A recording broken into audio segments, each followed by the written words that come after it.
Mr. Viswanathan, who is the third generation advocate in the legal profession and has made a mark for himself as one of the most sought after senior advocate in Supreme Court of India. His grandfather was a renowned trial lawyer and his father was a former public prosecutor of our state. Senior is having more than 30 years of experience in the profession and 11 years as a designated senior advocate. On my personal experience, I would call him as a human ready reckoner in the legal profession. Though Senior belongs to God's own country, he gained his legal wisdom at Coimbatore Law College. Therefore, as a counsel from state of Tamil Nadu, we have every privilege and priority not only to engage him as a senior counsel and also to address this platform and to have an interaction with us. We are today happy to have him to address this session on one of the important topics. Welcome, sir, and please take over the session and enlighten us. Thank you, Murali, for that generous introduction. Only one correction, though my native place has now moved over to God's own country, I speak Tamil at home, and I am proud to speak in Tamil. Every opportunity that I get, I try and speak in Tamil and not to use an English phrase in between. So, good afternoon, friends, and thank you, Mr. Om Prakash, for inviting me to speak to the study circle. I am told that this study circle has been functioning for 3 years, even before the onset of COVID, and that is very encouraging. And that we are continuing this, that you're continuing this, is a matter which is, worthy of emulation. We are all undergoing isolation, but there is no better way than to equip ourselves. So I see this session as an opportunity for me to brush up areas of law. And when Om Prakash requested me to select a topic, I chose this, namely doctrine of manifest arbitrariness as a ground for judicial review. This is for the reason that, like most of you, ever since the Shaira Banu case, and I just want to give you an overview, I have a PowerPoint presentation which I will take you through and then, describe the various facets that are involved. But just as an overview, like most of you, my curiosity was kindled after the Shaira Banu case and the extension of this as a ground for judicial review of plenary legislation. Now, why does this kindle your curiosity? Traditionally, we have been used to challenging validity of a legislation on two prominent grounds: lack of legislative competence or violation of a fundamental right or any other right. Whenever you encounter a problem and you feel a statute was coming in the way, we would advise a challenge and we would look at the lists. If it is a state law, we would have looked at list 2 and list 3. Additionally, look at any central law on list 3. Or if it is a parliamentary law, look at again list 2 and try and fix a case, of lack of legislative competence. And if we fail there, we would examine fundamental rights, 14, 19 predominantly, and 21. But then came Shaira Banu and Justice Nariman with Lalit, with Justice Kurian Joseph, mind you, in para 5, supporting Justice Nariman and Lalit on the principle, even though he did not extend that to the facts. So the three of them have endorsed this doctrine as a ground to judicially review plenary legislation, a law made by the legislature. So when you say a manifest arbitrariness is a ground, we will come to the criticism part. The first thing that strikes you is this possible? Is it not a very subjective thing? Does it not replace the wisdom of 2-3 judges to the wisdom of the legislature? And if so, what happens to the well-established principles? How did this doctrine evolve? Was it not confined to executive actions and then subordinate legislation, with manifest arbitrariness being added primarily to review subordinate legislation? We will go through those cases.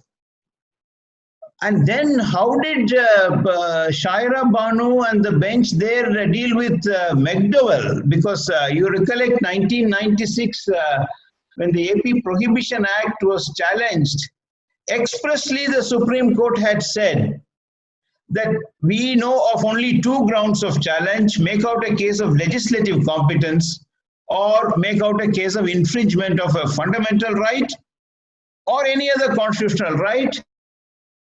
In notions of arbitrariness into plenary lawmaking, because it has its own pitfalls. What were the reasons that McDowell arrived at that view? What were the judgments that followed McDowell? Because McDowell was 1996. Shaira Banu is 2017. Now, in this period of 21 years, we had Ashok Kumar Thakur's case, which extended reservation to private aided institutions. We had a Madhya Pradesh Stamp Act called Rakesh Kohli. We had KT Plantation, the Royerick Estate case, acquisition of that. Now, don't bother to keep all this, because I tried to put all this in a 53-slide PowerPoint will operate for you. But I am just clearing the deck so that when we arrive at the individual nuances, we are able to, appreciate the aspect better and then take it forward.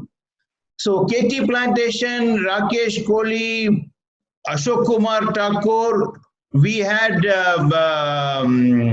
Rajbala, the Haryana family planning case.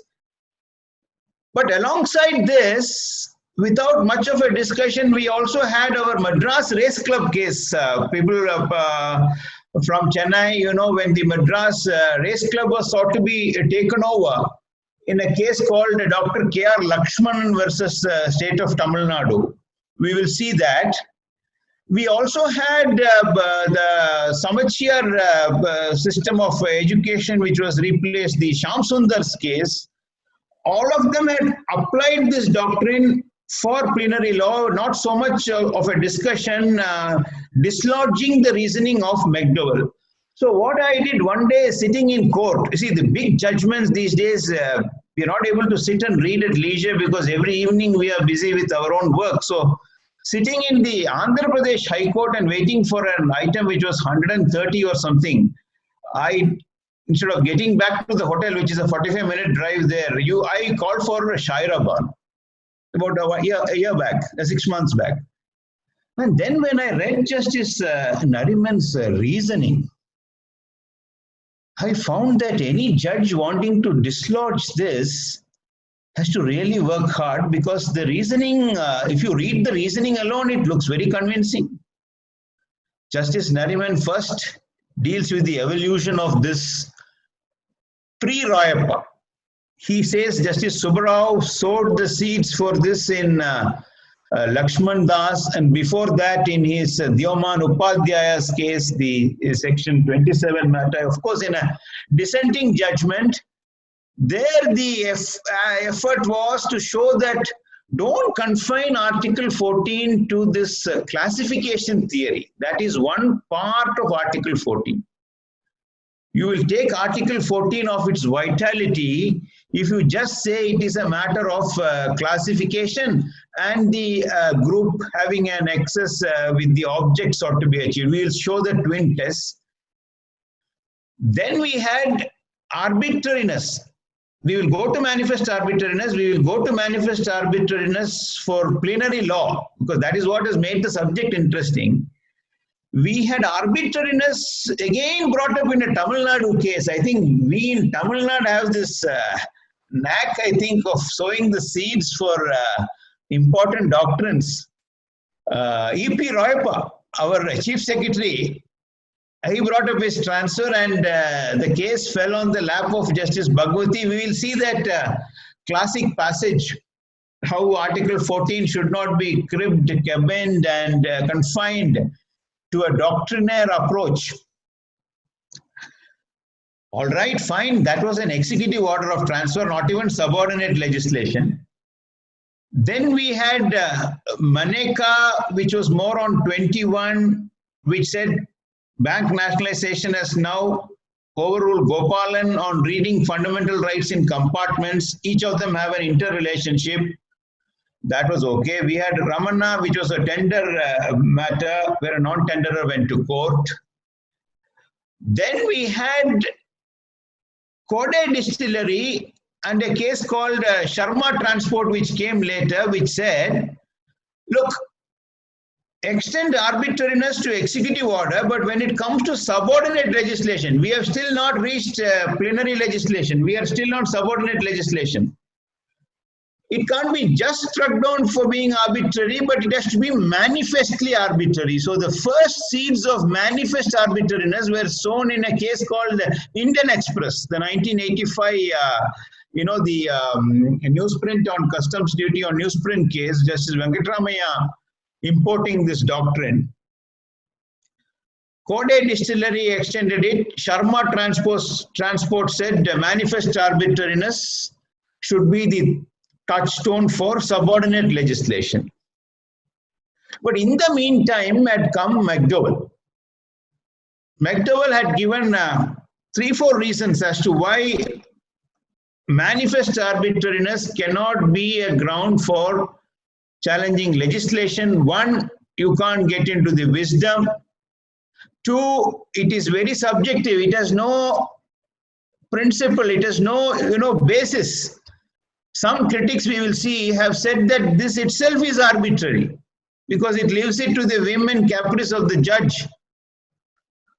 Thirdly, it said the case of Mithu versus State of Punjab was an Article 21 case predominantly. 14 may have been invoked. You remember, Mithu was a case where in 1983, validity of section 303, the one section next to 302. 303 was challenged. 303 said a life convict who is in jail, who may be on parole, committing murder, should mandatorily be imposed the death penalty. So this was, outrageous for the judges, Justice Chandrachud and Justice Chinnapareddy, both of them saying that this is totally arbitrary. And they read arbitrariness along with 21.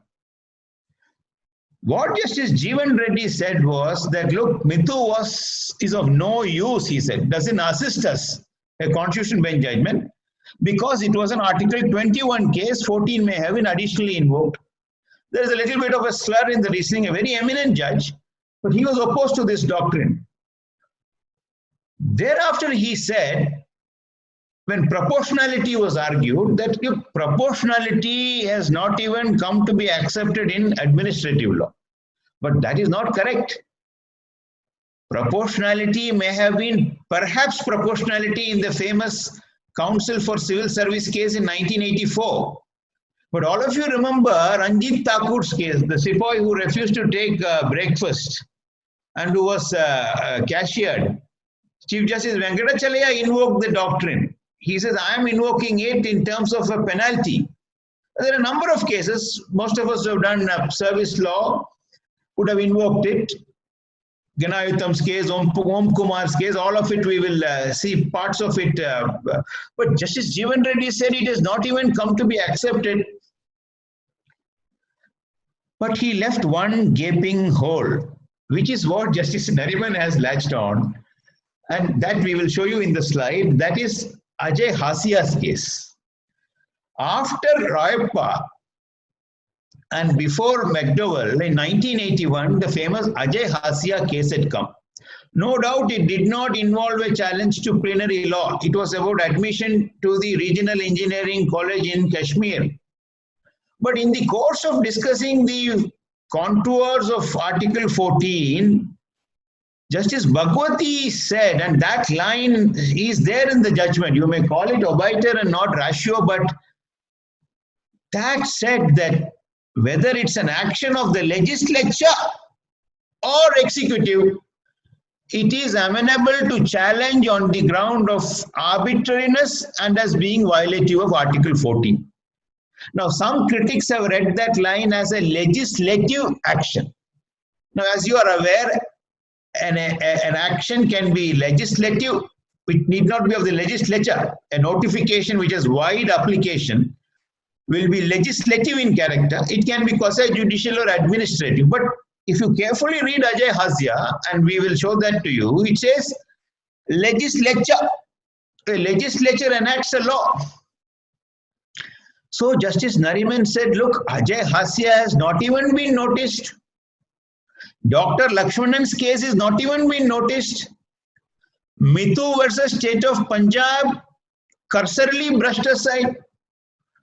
Proportionality, a well-entrenched doctrine, rebuffed as not being well settled or well accepted even in administrative action. So he slowly marshaled the weak points in McDowell. On proportionality, you see, the erudite judge that he is, he went back to Chief Justice Patanjali Shastri, again a learned judge, Chief Justice from our state, who said, while testing the reasonable restriction in 19, that among other things, I will also see the disproportion of the imposition. We will show that passage from those words. So if disproportion from imposition can be a basis to test reasonable restriction in 19, 2, 3, 4, 5, 6, while testing the laws which inhibit or take away 19(1)(a), free speech, association, freedom of business, why cannot I apply the test with the positive content of 14 and apply it to manifest arbitrariness? Was the approach of Justice Nariman. But then I find out reading Shaira Banu that there was one more aspect to it. He says that all these judgments post McDowell, Thakur, Jayaraj Bala, Rakesh Kohli, KT Plantation, Binoy Vishwam, the judgment which applied Aadhaar linking to income tax and which got challenged before the Aadhaar judgment came. He distinguished all of them, saying all of them just mechanically parrot the reasoning of McDowell. So if McDowell is per incuriam, all of them, these judgments which only follow McDowell and no other independent reason, automatically lose their basis. So he got around that. The reason perhaps why he invoked it is this. You may have cases, you see, which may pass the classification test. A triple talaq confined to a particular religion to be excised in their divorce by men, and I was told in a discussion earlier that women also among the religion of Islam have one kind of talaq. So talaq-e-bidat, which alone was in question, which had no pre-mediation, no cooling off period, etc. Even at the drop of a hat you could pronounce, could have perhaps passed the 14 test as a classification with an access to divorce with both sexes having it. So he had to resort to this doctrine because the doctrine, the case, the facts were that this talaq-e-bidat is universally accepted to be a very, cruel way of divorce. Today there is a legislation banning it. It was argued that it is part of the essential attributes of a religion. That was rejected by the majority. The minority accepted it but said it's for Parliament to step in. I don't know how Parliament could have stepped in if it is part of an essential attribute of religion because you can't violate fundamental rights. Then it gave an injunction till Parliament stepped in. So we leave Justice Kehar's and Justice Nazir's judgment aside. We will focus on manifest arbitrariness. So conscious as he was of the fact, and that is recognized by some authors. Many authors argue that what is arbitrary may not be unequal. In fact, one of the criticism is, look, it may be arbitrary, but it may not be unequal. How are you applying 14? But he says 14 has a positive content. It is not only equality. So he developed this doctrine. Now, having developed this doctrine, today it has come to stay because post McDowell, post Shaira Banu, the case of independent thought came up. That is the case where not marital rape directly, but marriage of a girl under 18. Technically, not a void marriage, an irregular marriage, but marital rape would have exempted an intercourse between a man and a woman under 18. So Justice Lokur and Justice Gupta read down that provision and said, no, 375, exclusion of husband and wife will not include a wife who is under 18. For that, Justice Deepak Gupta expressly invoked and applied Shaira manifest arbitrariness. All right, that was a bench of two. Then came the 377 case of, consensual sex between partners who are either men or women. Suresh Kumar Kaushal had said no, 377, even if it made consensual sex among adults of the same sex an offense. That is for Parliament to step in. But Navtej Singh Johar, judges expressly applying manifest arbitrariness. Thereafter came the Joseph Shine, the adultery case. Again, 14 classification part was subordinated to the manifest arbitrariness part. They applied that. There are cases which have rejected that doctrine. We will see that. Swiss Ribbons, the challenge to the Insolvency and Bankruptcy Code. They say that for economic statutes, we will give a greater leeway. So which means it's only adjusting the threshold.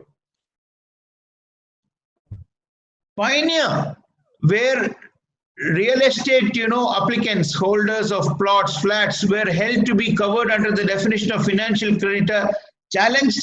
Justice Nariman says, except for throwing this mantra of manifest arbitrariness, nothing has been shown to show how it is a square peg in a round hole. I am not applying the doctrine. And one more case, which is in the slide, where he expressly rejected that doctrine of manifest arbitrariness.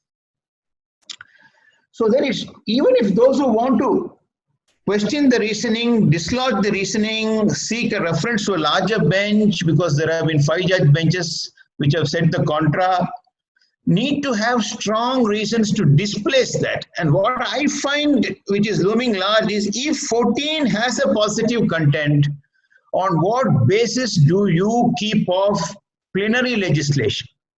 You may say that the threshold for an executive action may be low, threshold for a subordinate legislation may be a little more higher, a threshold for plenary law may be very high because there is a presumption of constitutionality. We will see those part of criticism. We'll show the defenses to a legislation. We may say that the threshold has to be high. You may say that it has to be lacking in a determinative principle.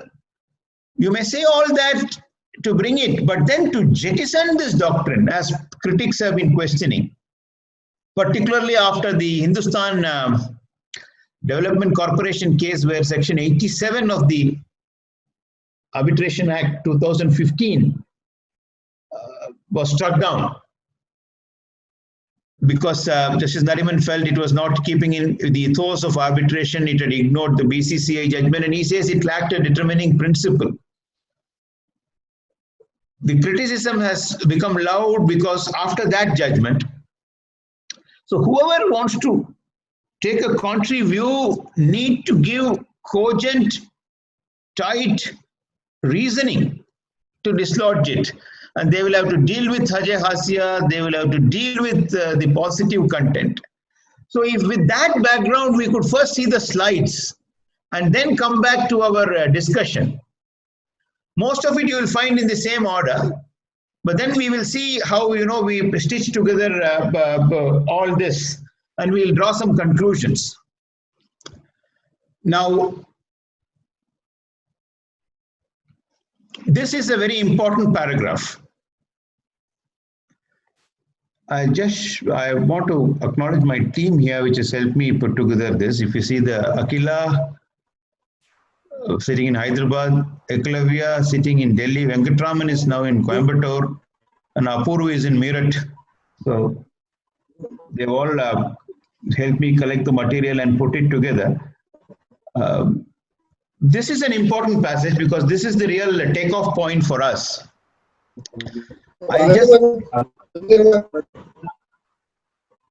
The test of manifest arbitrariness, therefore, as laid down in the aforesaid judgment, would apply to invalidate legislation as well as subordinate legislation. Under Article 14, manifest arbitrariness, therefore, must be something done by the legislature, and this is the test, capriciously. So tomorrow when we build up a case in our writ, we need to take care of this, irrationally and or without adequate determining principle. Also, when something is done which is excessive and disproportionate, such legislation will be manifestly arbitrary. We are therefore of the view that arbitrariness in the sense of manifest arbitrariness, as pointed out by us above, would apply to negate legislation as well under Article 14, because this was the raging issue after McDowell. If you see, this is the judgment of Justice Nariman and Justice Lalit. Justice Kurian Joseph says he affirms the principle of law. Though he said, I'm not applying it, he struck it down on how it is contrary to the tenets of Islam itself. However, on the pure question of law that a legislation, be it plenary or subordinate, can be challenged on the ground of arbitrariness, I agree with the illuminating exposition of law by Nariman J. I am also of the strong view that constitutional democracy of India cannot conceive of a legislation which is arbitrary. Now, this is what looms large. If it is part of 14, it is after all being tested on the anvil of 14. How do you keep off legislation? If all instrumentalities, government, their actions under 13 are law, amenable under 32 and 226, and if fundamental rights are to have an interrelationship and not to be read in silos, how do you keep this off for plenary legislation? And where do you get this theory is what they are asking. The proponents of this doctrine are asking that it is only confined to subordinate legislation and don't extend it to plenary law. Now, this is something which I found interesting. Every time there is a new doctrine, for example, public policy, people said it's an unruly horse. Negligence, they said it is very unclear. We'll show you that passage. Natural justice, they say it can't be cut and dried. Basic structure was questioned. And constitutional morality, even yesterday the Attorney General, and my guru did question it on the ground that, two judges can take differing views on the meaning of constitutional morality. But this is a classic passage from Lord Reed in Ridge versus Baldwin. Look at how nicely he says, in modern times, opinions have sometimes been expressed to the fact that natural justice, then 1964, is so vague as to be practically meaningless. But I would regard this as tainted by the perennial fallacy that because something cannot be cut and dried or nicely weighed or measured, therefore it does not exist. So he says, don't expect everything to be cut and dried. And so is, the proponents of manifest arbitrariness are saying that. Idea of negligence, so negligence had already been questioned, is equally insusceptible of exact definition, but what a reasonable man would regard as fair procedure in particular circumstance and what he would regard as negligence in particular circumstance are equally capable of serving as tests in law, and natural justice as it has been interpreted in the courts is much more definite than that. So it really means that whenever a new thing is brushed up and brought to the forefront, most of the legal fraternity perhaps being status quo is, they question it. They say, look, how do we accept it? Basic structure, how do we? Same passage was used by Justice Sikri in basic structure. I was also thinking about it. If you think everything has to be cut and dried, we can only get copra, coconut copras. We can't get legal doctrines. Then the traditional tests, you know, the lack of legislative competence, violation of fundamental right or other right. All right, these were the prominent ones. But here is a dark horse which has emerged. It was already there. It was part of the pack. But creative jockey, efficient jockey has brought it to the forefront. Now you disqualify it if the horse is doped or if it is carrying underweight, or as the race goers would think, if there was a bumping on the way. But if it is not, we need to declare the winner. Then, you know, the two concepts was evolved. We will see this negative concept of equality and the positive concept of equal protection. And then we will see how arbitrariness got in. Then the twin tests of classification. I don't want to carry coal to Newcastle, or as the late Sri G. Ramaswamy would say, to lignite to navally. Then came, you know, Dhyoman Upadhyaya and Lakshman Das. This is how Justice Nariman develops it. It's not a casually invoked doctrine. It's all that I'm trying to say. Lakshman Das said, Justice Subbarao in his dissent, overemphasis on the doctrine of classification or an anxious and sustained attempt to discover some basis for classification may gradually and imperceptibly deprive the article of its glorious content. Imperceptibly, yeah. That process would inevitably end in substituting the doctrine of classification for the doctrine of equality. The fundamental right to equality before the law and equal protection of the laws may be replaced by the doctrine of classification. He didn't want that. And I foresee, and as Triple Talaq did, you know, perilously come close to mentioning that there could be cases which pass the test of classification in 14, but have, you know, an obnoxious element to it. The usual example given by the critics, and we will show that, is if a few red-haired students are dismissed, you know, it may be arbitrary, but if all students are dismissed, there may be equality, but then you will have to necessarily fall back on arbitrariness. I found the criticism to be a valid ground to support it when you probe deep into the criticism. Then Royappa, this cannot be not read. Equality is a dynamic concept with many aspects and dimensions and cannot be cabined and confined. With traditional and doctrinaire limits, from a positivistic point of view, equality is antithetic to arbitrariness. In fact, equality and arbitrariness are sworn enemies. One belongs to the rule of law in a republic, while the other to the whim and caprice of an absolute monarch. Where an act is arbitrary, it is implicit in it that it is unequal, both according to political logic and constitutional law, and is therefore violative of 14. No doubt a transfer order, executive order case, but this is a build-up to it. The first use of manifest we find, there may be others, if any of you come across, you know, we'll bring it to the notice. Indian Express newspaper 85, subordinate legislation does not carry the same degree of immunity which is enjoyed by a statute passed by a competent legislature. It may also be questioned on the ground that it is unreasonable not in the sense of not being reasonable, but in the sense that it is manifestly arbitrary. Now, there is a criticism that Justice Nariman uses this passage with a vice versa reasoning. And the Justice Venkatramaiah said that subordinate legislation does not carry the same degree of immunity. It says statute has a greater immunity. Then he says it may also be questioned on the ground that it is unreasonable. Critics say that Justice Nariman used it vice versa to say if subordinate legislation can be questioned, plenary law can also be questioned, but that's only one of the reasoning.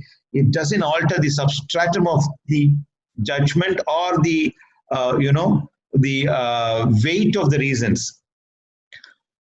Code Distillery challenge to the distributorship license mandatory requirement or confining it to government, the distribution, and Sharma Transport, a case where certain concessions were withdrawn, again brought in manifest arbitrariness to regulation. The test of arbitrary action applicable to executive action do not necessarily apply to delegated legislation. We are still on subordinate legislation, but we are building up.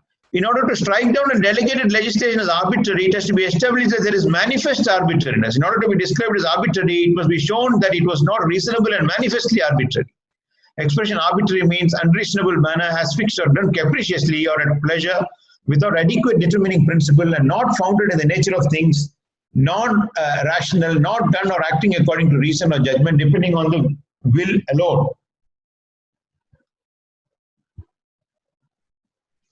Now, categories of cases relied on in Shaira, we will see them.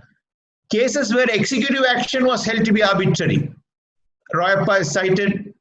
Cases where subordinate legislation was held to be arbitrary and violative of 14. The principle in Code and cellular operator case, when the penalty was struck down. Sharma Transport is set out. Cases where legislation was invalidated with passage of time. For example, we had the Tamil Nadu Rent Control Act, which went in Rakan Arya's case. That used this legal maxim, cessante ratione legis cessat lex ipsa. A law which may have been valid when it was passed may lose its validity over a period of time. Rents were, the exemption clause froze the rent. That was challenged. General traders had already taken a particular view, and following that, Malpe Vishwanath Acharya in the Bombay Rent Control case, they mentioned this doctrine but did not strike it down because the government was changing the statute soon thereafter. Cases where 14 read with 19 and 21, for example, Mithu's case was cited. To invalidate legislation, 303 IPC struck down. Justice Jeevan Reddy in McDowell said, look, 21 is the main reason. So Justice Nariman cites foreign authorities to show that if two reasons are given in a judgment or multiple reasons are given, each of them has its weight. And don't go by the way it is arranged. Each carries its weight and each is ratio. Cases where 14 was used to invalidate law on the grounds of both classification and arbitrariness. Cases where 14 was used to invalidate legislation purely on the ground of arbitrariness. That is our Dr. Lakshmanan's case. Madras Race Club, the government had first said in 74 that racing is, res extra commercium, it is obnoxious, etc. Then it says in public interest, I am taking over. It was argued. And again, Parasharan sir argued it, Senior Parasharan sir, that look, you can't blow hot and cold, it is arbitrary, and that was accepted. Ajay Hasya versus Khalid Mujib Shah. This is Mr. Justice Nariman's, strongest point. He says this was missed in McDowell.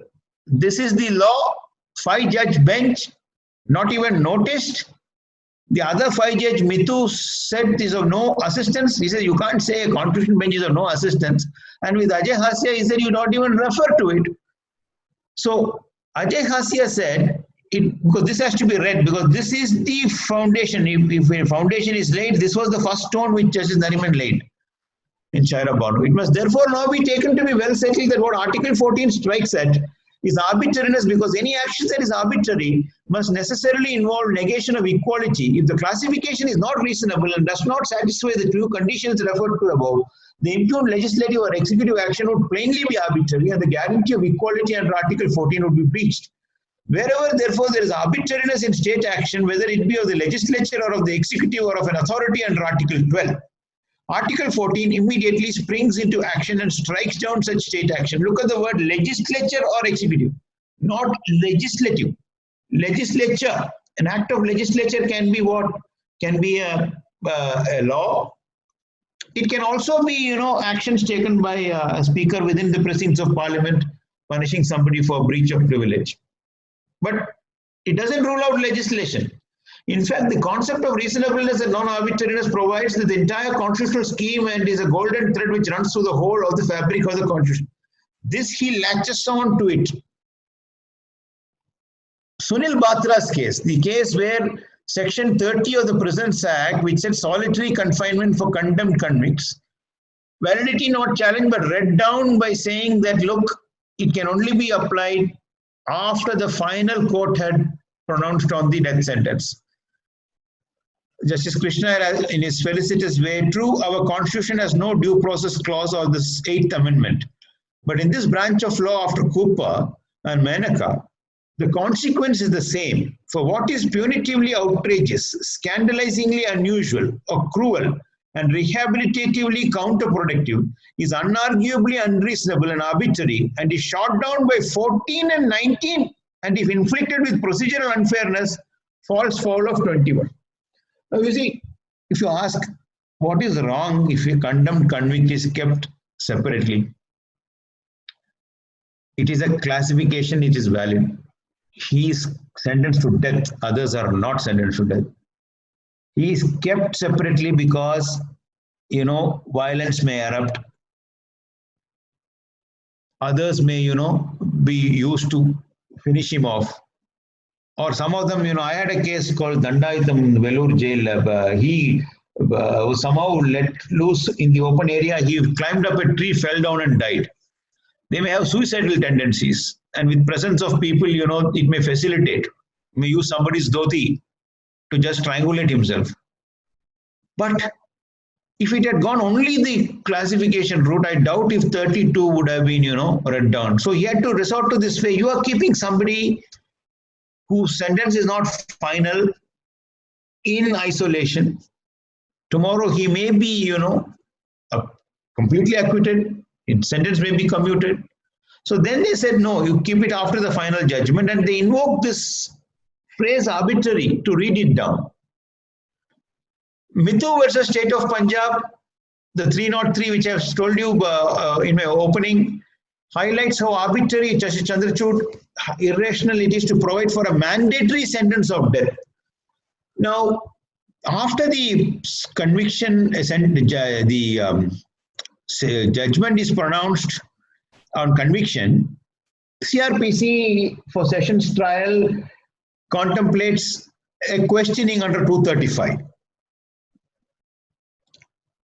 For warrant and Sessions cases, 235(2), between life and death, he may give his reasons. The reasons may, make an influence in the mind of the judge. So he says that is being ruled out. And Justice Chinnapareddy said, judge in the light of Menaka and Bachan Singh, impossible to uphold 303 as valid. 303 excludes judicial discretion. Now, a judge has to decide, keeping various factors in mind. You are now shackling him, taking away the discretion. Scales of justice are removed from the hands of the judge so soon as he pronounces the accused guilty of the offense. So final, so irrevocable, and so irrestitutable is the sentence of death that no law which provides for it without involvement of the judicial mind can be said to be fair, just, and reasonable.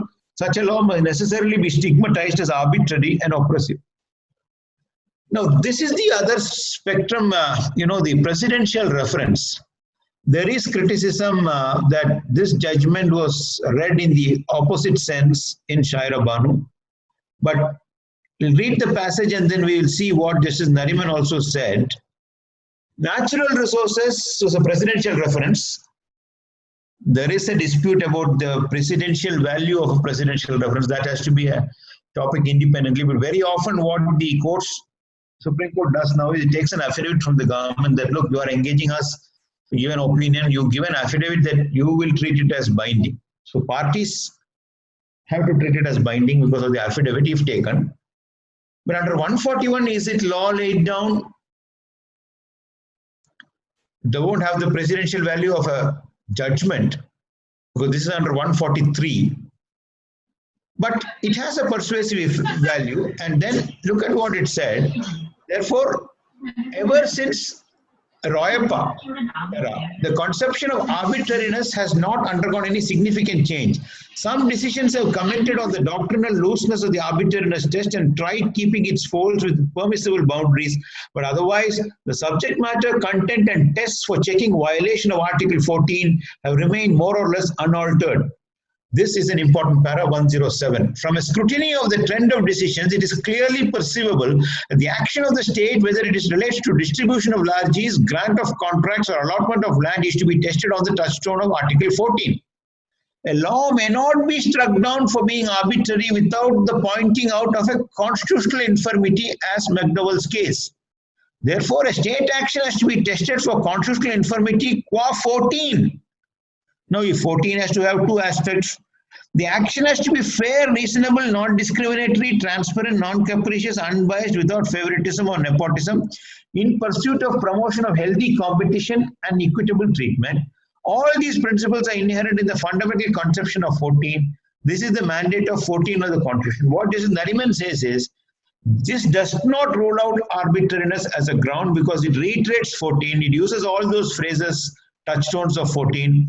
It additionally says it cannot be struck down except on the McDowell grounds. It doesn't say you cannot strike down a law on manifest arbitrariness. But even if you keep the Indian Express reasoning and this reasoning aside, Ajay Hasya and the positive content of 14 still give enough meat and can give a sleepless night for a judge wanting to dislodge that doctrine. This is what I told you, the Madras Race Club case, the Bombay Rent Control case, and Mardia Chemicals. When the Securitization Act first came before the 2004 amendments, before 13(3), 4 and all were introduced, and then, you know, the pre-deposit was taken from the original proceeding and now brought to the DR80 proceeding. Earlier, for the original proceeding, calling it an appeal, there was a pre-deposit. That was struck down as arbitrary. Clear passage. This is Brijesh Kumar, a 3-judge bench, saying it is arbitrary. Look, first time you are giving him a forum. He may have come out, unscathed. You have ousted the jurisdiction of civil courts. He may establish his case. So don't insist on unreasonable deposit. Now, McDowell, this is the first weapon for the opponents to this doctrine. A law made by Parliament or the legislature can be struck down by court only on 2 grounds. There is no third ground. The ground of invalidation must fall within the 4 corners of the 2 grounds. Concepts of procedural unreasonableness and substantive have proved to be of unending controversy in US. The latest thinking tending towards a severe curtailment of this ground. The main criticism against the ground of substantive due process being that it seeks to set up the courts as arbiters to the wisdom of the legislature. But this, I think, is now settled by the Aadhar 9-judge bench judgment. We'll show you a paragraph from Justice Chandrachud, who, after analyzing, because he struck down the act as a minority view, but then on substantive due process, the meaning that he gives is, look, when judgments have referred to it, they have only referred to it in the context of saying that the substantive provisions are ultra vires the Constitution. We don't have to apply the substantive due process doctrine, which has created problem in the US. But if a provision is substantively invalid, and that invalidity is now traced to 14. So this saying that the substantive due process is a doctrine which was debated in the Constituent Assembly, dropped, we have not accepted it, we have expressly rejected it. This brings by the back door substantive due process doctrine may not cut much ice. If an enactment is challenged as violative of 14, it can be struck down only if it is found it is violative of the equality clause, equal protection clause. Now, what is the content of that clause? This is all McDowell. No enactment can be struck down by just saying that it is arbitrary or the court thinks it's justified. Some or other constitutional infirmity has to be found before invalidating an act. Court cannot sit in judgment over legislative wisdom. Justice Nariman says, why cannot I? Every case of validity, whether it is, 1926, etc., wisdom is involved. And he cites a beautiful passage from Kanchan's case of Justice Khanna. We'll show you that passage. He says, don't bring in this judicial humility when it is not required. If something is unconstitutional, it has to be declared unconstitutional. There's a duty to declare it unconstitutional. Parliament and the legislature, composed as they are of the representatives of the people, are supposed to know and be aware of the needs of the people and what is good. Now, this is too broad. The very concept of fundamental right is that it is a limitation on the legislative power. It is withdrawn from the majority.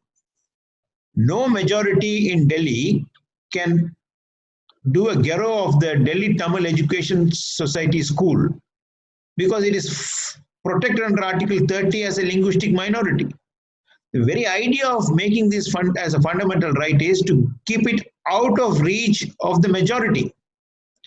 Keep it out of reach of the numerical majority, of political majority, of every majority. That is why fundamental rights. So you say that legislature knows everything. Applicability of the doctrine of proportionality even in administrative law sphere is yet a debatable issue. Not correct. By 1996, proportionality had been used to neutralize at least executive actions. It is now used to test legislation. Privacy is tested. Fundamental right arguments are tested on proportionality. Disproportionate imposition is always a test for reasonable restriction. It is one thing to say that restriction imposed upon a fundamental right can be struck down if it is disproportionate, excessive, or unreasonable, and quite another thing to say that the court can strike down enactment if it thinks it unreasonable, unnecessary, or unwarranted. Justice Nariman says, no, I am not saying the latter, I am saying the former. He says, I am saying it is disproportionate, excessive, or unreasonable. And if these concepts can apply to while testing reasonable restriction, why cannot I apply to test under 14? Anandi Ammal, a case noticed in McDowell, cited, was distinguished, saying that no, it really turned on the discriminatory part and not on arbitrary. That was brushed aside. That is the reasoning in McDowell. Bittu McDowell says decision turned mainly on 21, though 14 is also referred. Ratio is thus of no assistance. Justice Nariman takes strong exception to this. He says you can't just say it's of no assistance and also refer to 14. 14 is a head of challenge. It is ratio. It is a 5-judge bench. So this is how he marshals, the weight of his opinion. Now, this is the follow-up. Ashok Kumar Thakur, para 216, Justice Balakrishnan saying that, look, McDowell says this, so you can't say something is only arbitrary. KT Plantation, Justice Radhakrishnan saying that you can't just say a law is arbitrary, McDowell. Rakesh Kohli, stamp duty on power of attorney, reduced duty for relatives, enhanced duty for non-relatives. They say, you can't bring in 14, McDowell says no. Raj Bala, the 2-child norm, again, and I think the existence of toilet, I don't know how that got through really. Raj Bala, but on this, we are on this manifest arbitrariness, again goes by McDowell. Binoy Vishwam, the Aadhaar case where before the 9-judge Aadhaar came, and the 5-judge Aadhaar also came, I think there was an income tax linking which got upheld without going into privacy. Now, how did Shaira Banu overrule? It says Mithu rejection was wrong. It was 14 and 21. Bullet 2 refers to foreign judgments that because a judge has given another reason, there is no justification for regarding the other reason as obiter. You don't go by the order in which it is mentioned. Judges are not entitled to pick out the first reason as the ratio resident and neglect the second. The view that challenge under 14 has to be viewed separately from a challenge under 19 is a reiteration of the A.K. Gopalan, compartmentalized view of fundamental rights, overruled in Cooper, saying they all have interplay. He refers to Muhammad Arif and so many other cases. I don't want to burden the PPT with that. Saying that, virtually 14, 21, 19, the golden triangle in Coelho, they operate on each other. They are facets of each other coming in. Therefore, arbitrariness in legislation is very much a facet of unreasonableness in 19.226, and therefore there is no reason why arbitrariness cannot be used to strike down. Then again, court cannot sit in judgment, you say, over parliamentary wisdom. This is the Kanchand passage I told you. Hesitation or refusal on the part of the courts to declare the provisions of an enactment to be unconstitutional, even though they are found to be infringing the Constitution because of any notion of judicial humility, would in large measure of case have the effect of taking away or in any case eroding the remedy provided to the aggrieved party. Then he says, two binding precedent, Ajay Hasia and Dr. Lakshmanan's case not noticed, and did not notice Maneka Gandhi cited in Muhammad Arif to show that the wheel has turned full circle and substantive due process is part of 21 and has to be read with 14 and 19. Proportionality doctrine has been applied vigorously. In fact, he refers to Om Kumar, but I remember Ranjit Thakur in 1987 used it to set aside the cashiering of a sepoy who refused to eat breakfast. Thread of reasonableness runs through the entire fundamental rights chapter. What is manifestly arbitrary is obviously and being contrary to the rule of law. There's an apparent contradiction in McDowell when it said that a constitutional challenge can succeed on the ground that a law is disproportionate, excessive, or unreasonable. What I read to you earlier. Yet such challenge would fail on the very ground of law being unreasonable, unnecessary, or unwarranted. The arbitrariness doctrine, when applied to legislation, obviously would not involve the latter challenge, but would only involve a law being disproportionate, excessive, or otherwise. So if I find a law which is disproportionate, excessive, without any determining principle, and if all other tests may be satisfied, it may escape the classification test. But I found it obnoxious, opposed to reason, and all right-minded people would so think. The example of all students being dismissed. Equality, yes, but arbitrariness will apply to neutralize that. Then scenario post Shaira Banu.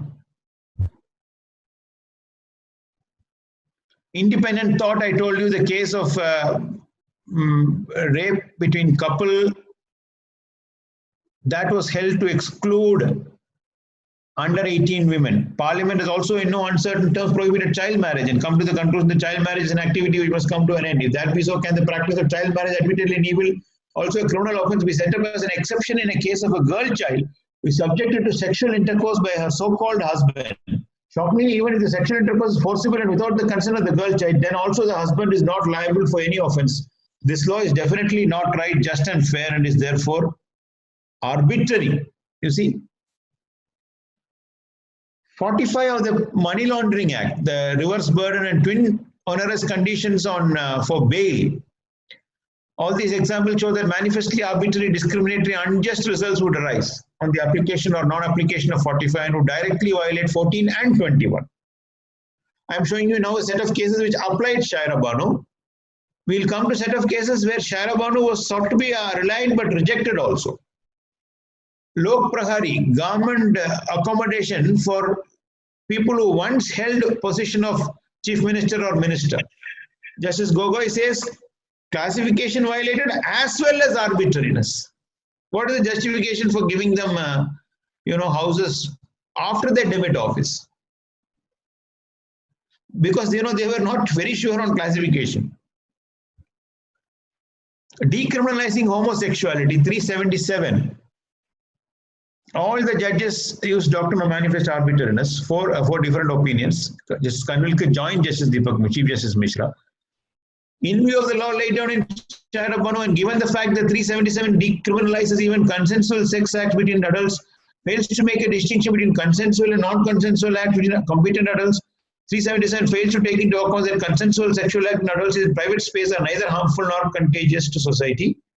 Then the last two lines, this case being a case of 377, so long as it criminalizes consensual sexual acts of whatever nature between competent adults, is manifestly arbitrary. You see, it was titled unnatural offense. It is still titled because forcible acts, it is still an offense. Consensual acts, the liberal thinking is that in private space, when it doesn't affect another, why should it be a crime at all? So for that, they found that this Victorian legacy do not withstand the dynamic concept of 14. So they were gravitating to this manifest arbitrariness because traditional rule of classification alone, you see, after all, it's a different sexual orientation. They may try to justify it as, preventing communicable diseases. But then, consensual part, they engrafted it out. Justice Nariman, of course, he's the one who wrote the doctrine to victory. 377, presiding consensual cases is manifestly arbitrary, given modern psychiatric studies and legislation which recognizes that gay person and transgenders are not persons suffering from mental disorder and cannot therefore be penalized. Section must be held to be a provision which is capricious and irrational. Also, roping in such person with sentences going up to life imprisonment is clearly excessive and disproportionate, result of which, when applied to such persons, 14 and 21 would clearly be violated. The objects ought to be achieved by the provision, namely to enforce Victorian mores upon the citizenry, would be out of tune with the march of constitutional events that has since taken place, rendering the said object itself discriminatory. Just pausing here, the interesting bit is Judge of the High Court of Australia, Michael Kirby. High Court is the highest court, as you know, as all of you know. He is admittedly, of a homosexual. He has a partner. And the Australian Parliament has enacted a law granting family pension to male partners or female partners of the same sex. South Africa in 2005, I remember in a case called Fowrie, has validated same-sex marriages. 1999 itself, they struck down this consensual homosexual act as an offense. 2005, they said it is same-sex marriage has to be permitted. They read down the definition of marriage, the common law definition, and then South African constitution has a provision which court can give parliament time to amend. So they said 1 year for you. If not, from that day it will stand, read as a permissible marriage. U.S. Supreme Court 2015 in Obergefell has upheld same-sex marriages. Though in the next year, for those of you interested in American law, in a case called Master Cake Shop, a baker who refused to make a cake for a homosexual marriage was held within his rights. They said his rights, you cannot, force something. He's entitled to his view, they said. So those are interesting reading for those wanting to academically pursue this. Justice Chandrachud, again coming back to our 377, last 3 lines, it would ask of a section of our citizens that where love they may, the physical manifestation of their love is criminal. This is manifest arbitrariness writ large. So, Justice Indu Malhotra, apart from not satisfying the twin test under 14, 377 is also manifestly arbitrary. She put it on both grounds. Now, Justice Puttaswamy's case is the Aadhaar validity, the 2019 one. There are 2 Puttaswamy, the privacy declaration one and the Aadhaar one. Majority, of course, did not go into manifest arbitrariness, but Justice Chandrachud went into it. This was a minority opinion. Joseph Shine is an interesting case where adultery, where the man alone was held to be, guilty. They said this interfered with the sexual autonomy of the married lady. And 3 judges invoked the manifest arbitrariness doctrine. Chief Justice Mishra, offense and the deeming provision, as you find, is absolutely manifestly arbitrary. And they give reasons for it. Can be stated with emphasis that it confers a license on the husband to deal with the wife as he likes, because husband was the complainant, which is extremely excessive and disproportionate. And Justice Nariman gives a classic example of a separated lady, not divorced. Divorce in India takes a long time. And if she enters into sexual intercourse, and if that man happens to be a married man, you see, she can also be prosecuted. That's the reasoning next. What is clear, therefore, is that archaic law has long outlived its purpose and does not square with today's constitutional morality, in that the very object with which it was made has since become manifestly arbitrary, having lost its rationale long ago and having become in today's age utterly irrational. On this alone, the law deserves to be struck down. And you will find this example given by him. Also, manifest arbitrary writ large, even in cases where the offender happens to be a married woman whose marriage has broken down. During this period, she has sex with another man. The other man is immediately guilty of the offense. Outwardly, you see adultery of a married woman, a class entering into illicit relationship. Yes, women being weaker sex, and already women's exclusion being upheld in Yusuf Ali's case and Saumitri Vishnu's case, I think. Yusuf Ali's case definitely in the 50s. Man alone was guilty. They said, no, now adultery as an offense goes. Enforcing fundamental rights, the court has evolved a test of manifest arbitrariness to be employed as a check. And you see, these are all 5 judge benches reiterating that doctrine. Now, limitation of the doctrine, Swiss ribbon. He says economic activities, greater latitude. So the threshold will increase. You can't just go and tell a court manifestly arbitrary murder. Why? X, Y, Z reason. Economic legislation, increase the threshold. You'll have to still make out a better case. Dharani Sugar, validity of the sections were not struck down. In fact, the way he says is, Swiss Ribbon says economic legislation greater latitude, and then he says, short of throwing the mantra of manifest arbitrariness, none of the petitioners have been able to point out as to how either of this provision is manifestly arbitrary. They are not excessive in any way, nor do they suffer from want of any guiding principle. So he rejected the doctrine. So it is not as if that, this doctrine has not been rejected. Pioneer. Amendments where allottees of real estate or financial creditors, argument rejected. It cannot, last 3 lines cannot be said to be a square peg in a round hole. So there are cases which have applied it, cases which have rejected it, but cases have recognized it. Now here are the criticism before we wrap up. I know I've taken a lot of time. Enactment cannot be struck down because there is a presumption. We'll deal with the answers, but this is no answer because it's a rebuttable presumption. It's not a conclusive presumption of constitutionality. 2, cannot sit in judgment over legislative wisdom. Even legislative competence, you see, views of the judges may differ. There is scope for creativity, there is scope for, all that is required is the subjective satisfaction must be based on an objective criteria, and the reason must command confidence. After all, judges' reasoning should command the confidence of the citizenry. Basic structure has withstood the test of time because it is founded on very good reason. Everyone has accepted it now.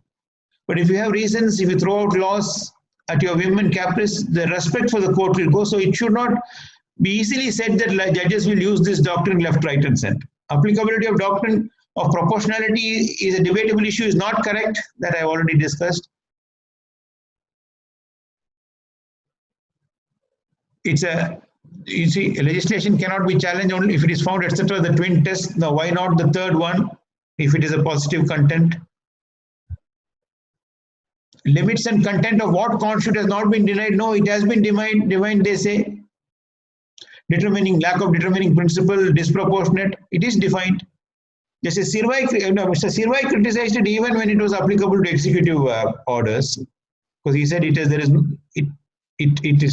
a logical fallacy of undistributed middle, a concept in logic. But that is all not correct. It's part of the 14 now.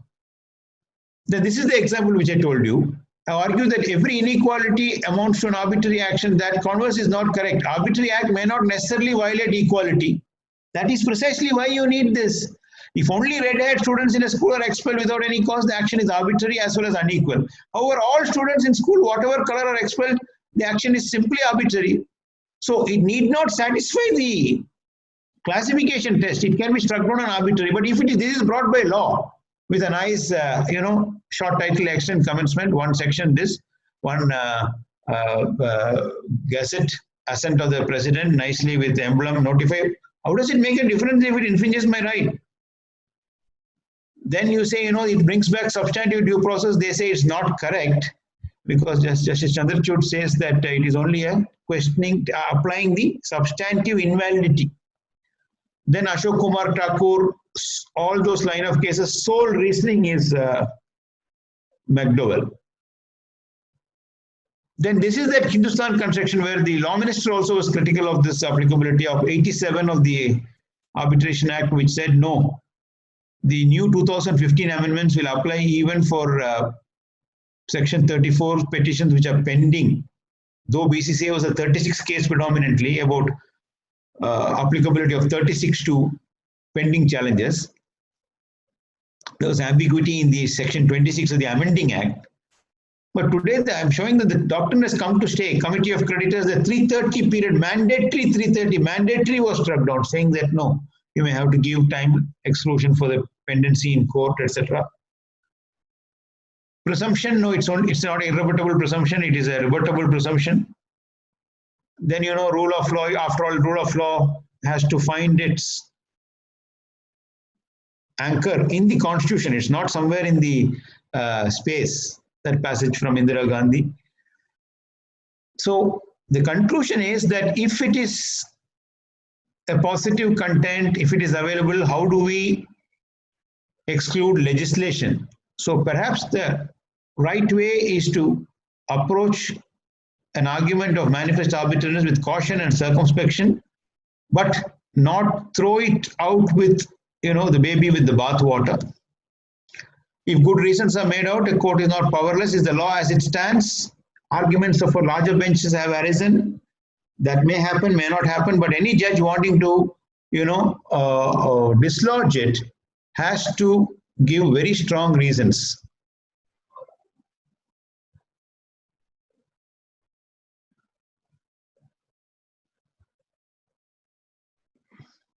So with this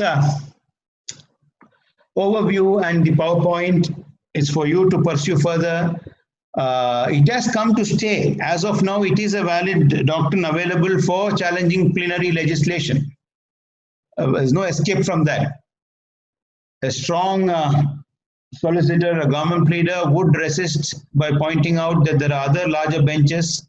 But if Ajay Hasya, which is earlier in point of time, Mithu earlier in point of time, are not noticed, is there an error in declaration of McDowell being per incurium?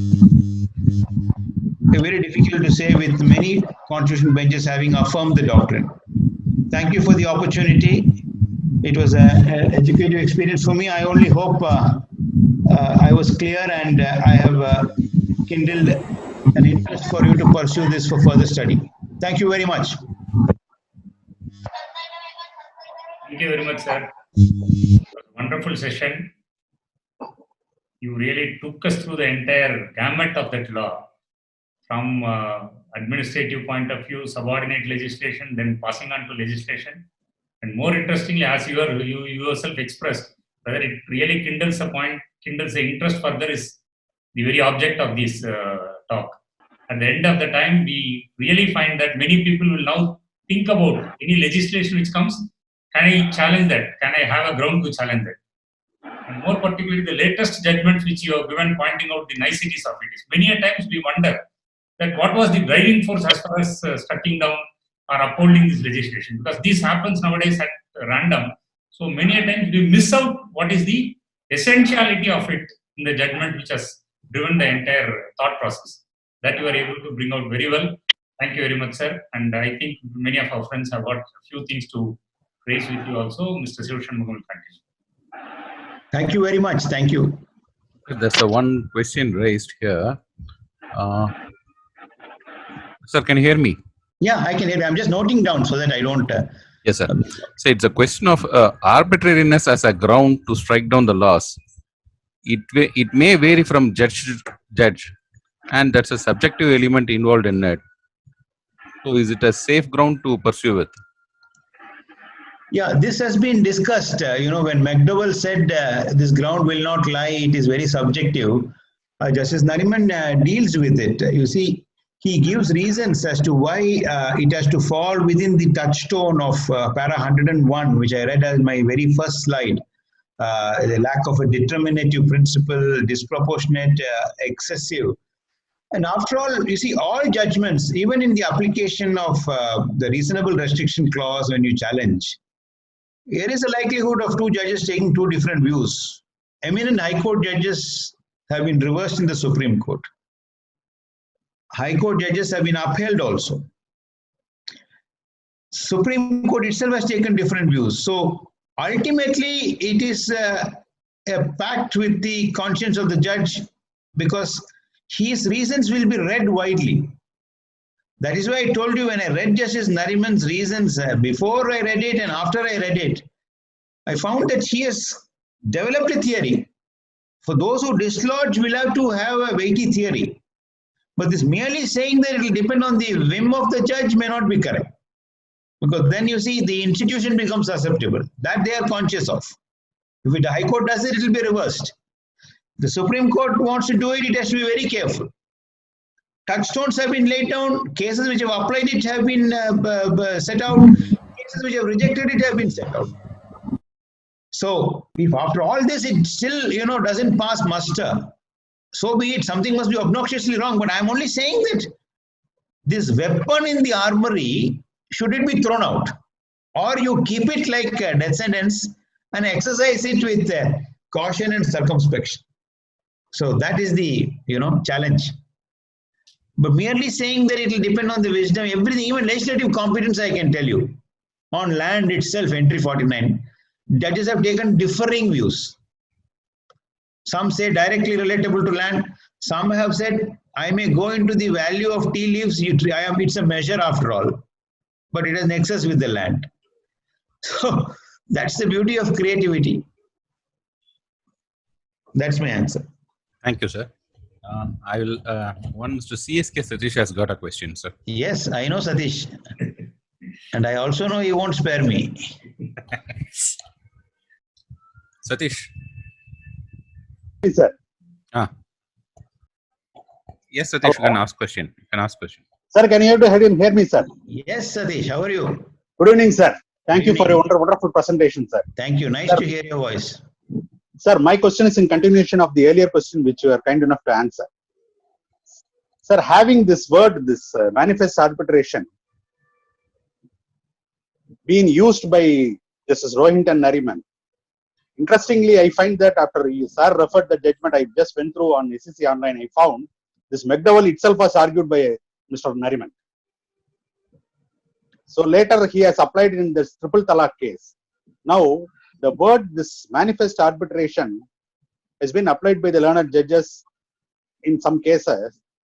Is something what I feel is like the word this constitutional morality, which has been recently applied, which has been applied by particular judges in their own perspective and own view. In such a case, sir, don't you feel that this term should be widely defined somewhere else and authoritative laid down? That's what, Satish, you recollect my slide on Ridge versus Baldwin. Yes. Every time a new doctrine has come on the anvil or brought to the forefront, Yes. there has been criticism.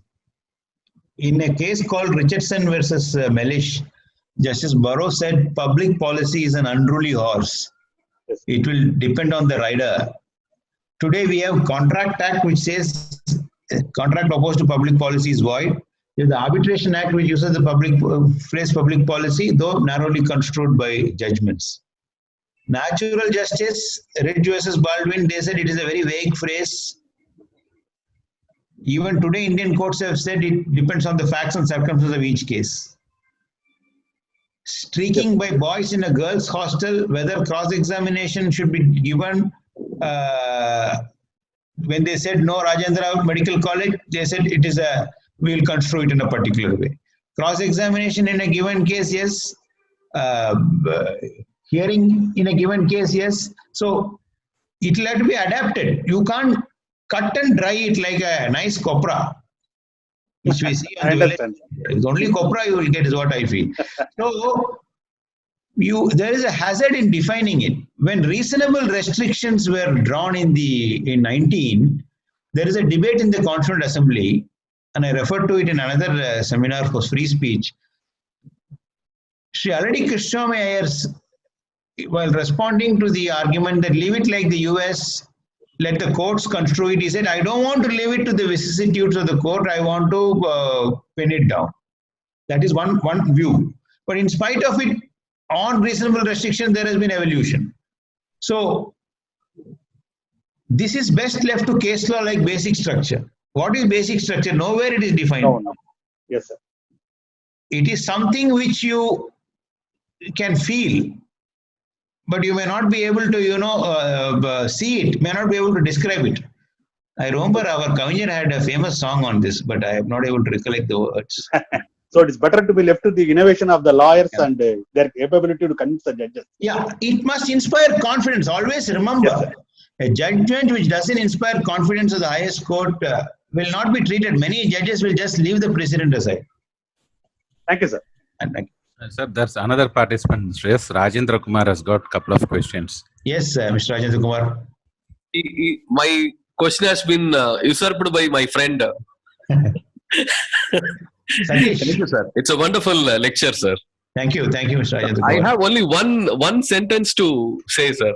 That is, a phrase begins life as a literary expression. Correct. Its felicity leads to its lazy repetition. Frank And the Saka. repetition soon establishes it as a legal formula undiscriminately used to be express different and sometimes contradictory ideas. Frankfurter. Frankfurter. I think I just read it. Hate, some case called Mate or Hate. What is the name of the case? You have the name of the Miller case? versus Atlantic coastline. Yeah. Yes. Thank you, sir. Thank you for the wonderful lecture, sir. Thank you. Sir, may I ask Mr. Murthy to give a vote of thanks, sir? Session, I think before that, there is some other person who wanted to raise. Yeah, Mr. Badrinath wants to ask a question. You're muted. You are muted, Mr. Badrinath. Can you hear me, sir? Yeah. Thank you for allowing me again. My question is, since I'm associated with the debt recovery, despite the Supreme Court's decision in Sachavati Tandon and recent State Bank of Travancore, the judicial intervention over the orders of the tribunal by the high courts has become a routine. Now, is it good to bypass the appellate authority and allow the matters to be taken up under Article 226 by the high courts, citing some kind of arbitrariness in the order or grave illegality?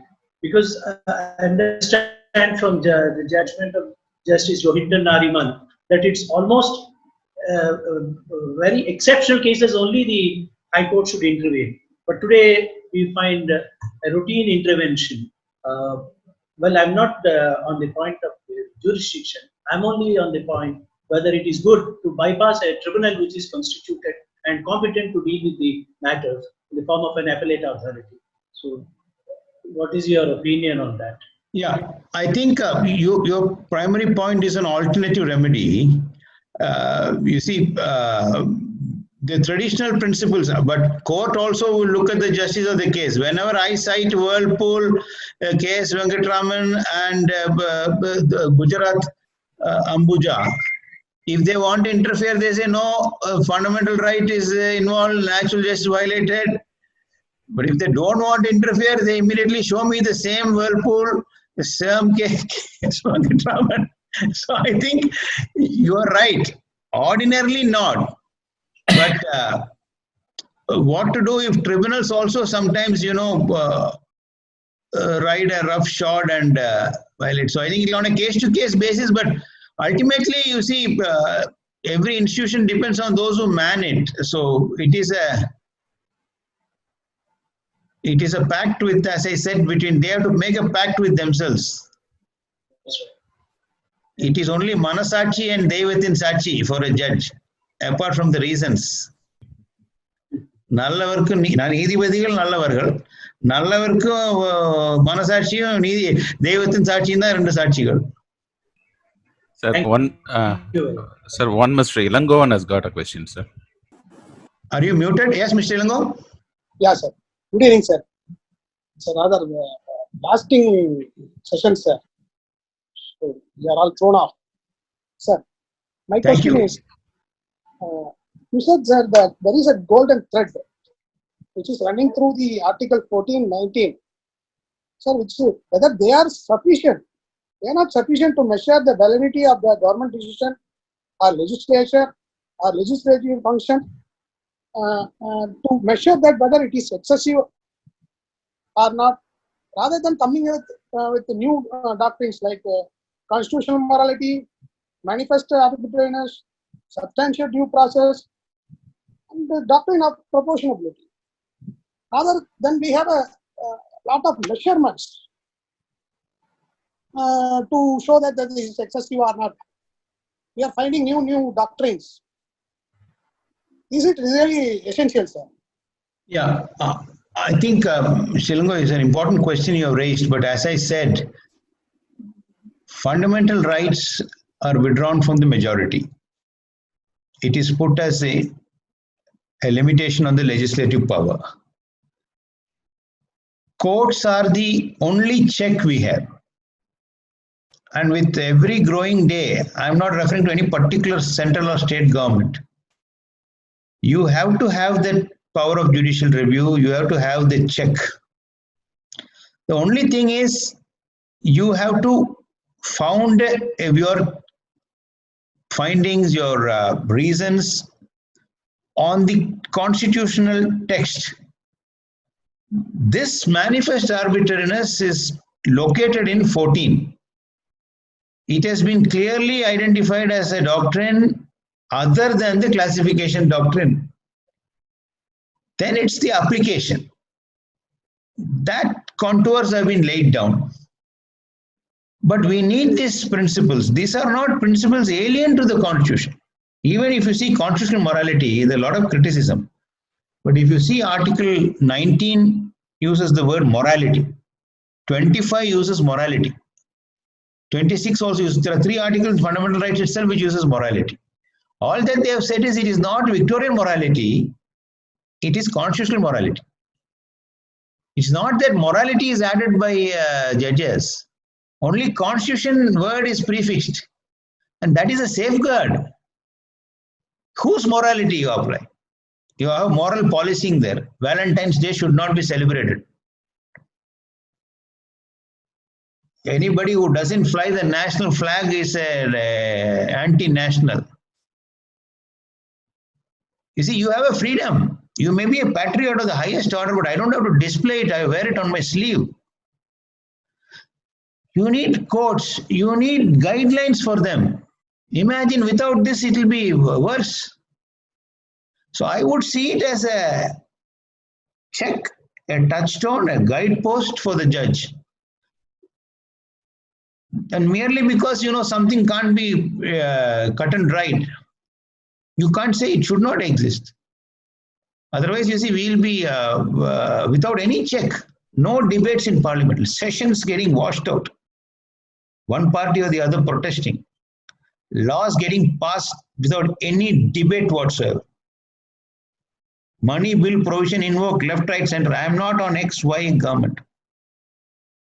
I am only as a student of constitutional law. You invoke money bill, you bypass Rajya Sabha. So you need the check. Thank you, sir. Thank you for your time. I just call upon Mr. Murthy to give vote of thanks, sir. Sir, on behalf of the study circle, on behalf of the participant, thank you much, sir, especially judgments and just to understand of the principle and the theory with regard to the topic. Thank you so much, sir. Thank you very much. Thank you. Thank you, sir. Thank you.